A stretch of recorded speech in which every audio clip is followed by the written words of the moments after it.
Right. So these are definitions. They're copied from the book. If this is a little blurry, and it is a little blurry, it always is. You can always look in the book.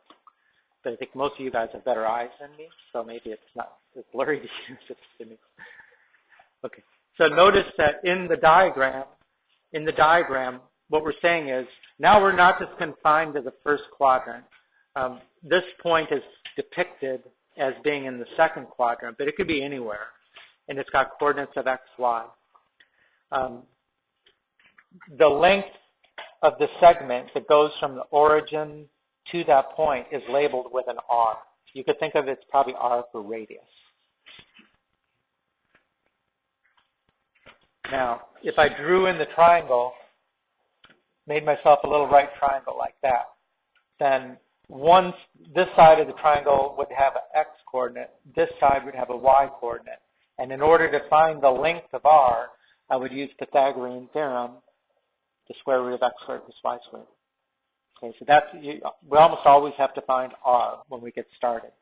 Now, R, for many reasons, is always positive. I mean, it's a square root. We assume the square root is positive. If we have a negative value for, one of these functions, it's not because the radius is negative. It's either the x is negative or the y is negative. And we know that they're negative and positive based on the quadrants. But the R will always be positive. Right? Don't assign the negative to the R.